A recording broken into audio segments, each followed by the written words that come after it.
Today I'm doing a drain and fill on the rear differential on my 2018 Toyota Tacoma. I just hit 30,000 miles, so I'm checking in my maintenance book to see what's recommended. If I look under additional maintenance items for driving on dirt roads or dusty roads, or also driving while towing or heavy vehicle loading, they recommend replacing the front differential oil, replacing rear differential oil, and replacing transfer case oil. Basically, I drive my car a lot. I deliver parts, I put some heavy loads in it, so I'm gonna go with the additional maintenance items. Next thing I need to do is figure out what kind of fluids I need for the front differential, rear differential, and transfer case. This is my owner's manual. There's a handy dandy, whatchamacallit, alphabetical index at the back. So I'm looking under differential so I don't have to flip through a million pages. I know it sounds silly, but there's a lot of fantastic info in here, especially if you're driving a new vehicle. The fluid I will need to drain and fill in my transfer case is straight 75 weight. I'll need a little over a quart.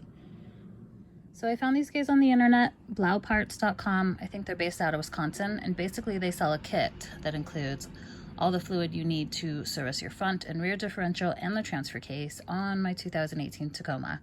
This was shipped to me for $102, including shipping, and I have 7 quarts, so definitely cheaper than the $36 per quart they were quoting me at the Toyota dealership. I've got 6 quarts of 75W85 for the diffs, and then 1 quart for the transfer case. Here's my rear differential right in front of the spare tire. This is my fill plug. This is my drain plug. You want to make sure that you can loosen and remove the fill plug before draining any fluid out. If there's any issue with this getting loose and you go ahead and drain the fluid before double checking, then you're going to be screwed when you try to fill. So loosen both. I completely remove the fill plug because it allows the fluid to drain out smoother without splashing.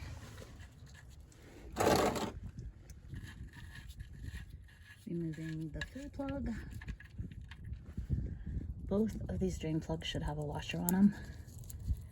Make sure that you reinstall both with the washer.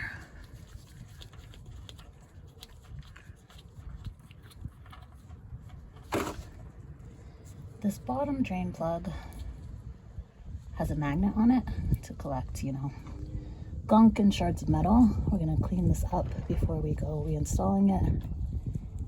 Also, find the washer. It cleaned. The washer is on there in place. Diff is pretty well drained. Go ahead and put the drain plug back in. Then we can fill it up with the new fluid. My bottles actually come with a little bendy funnel on them, so I'm going to try using this instead of my tool. I've poked a hole in the back of the bottle so that it can flow out easier into the diff with a little screwdriver, so I'll pull that in a second. Basically fill this until it starts coming out the fill hole. There's not a dipstick or anything. The full level is the bottom of that fill plug.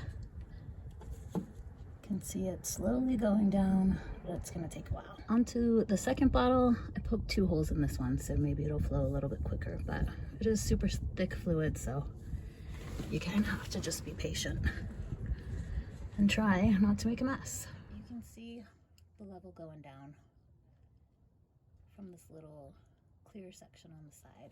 Just take some time. Bottle number 3. Slowly but surely. So you want to fill it until it starts coming out the fill hole like mine. You also want to make sure that your truck is flat or on a level surface so that you have the correct capacity and you're not tilted and overfilling or underfilling.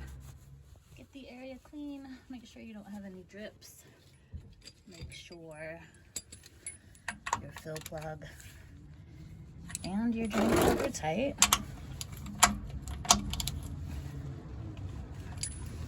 I moved over to my neighbor's driveway that's level. fill plug. Let it drain out a bit because it was over full because I was at an angle. Once it stops dripping, reinstall the fill plug, clean it back up. Should be good. Once you have everything back together and full and cleaned up, it's not a bad idea to go test drive the truck. Make sure you put it in and out of 4-wheel drive. Everything sounds good, no noises, feels like it's supposed to, and also double check for leaks, and you should be good to go.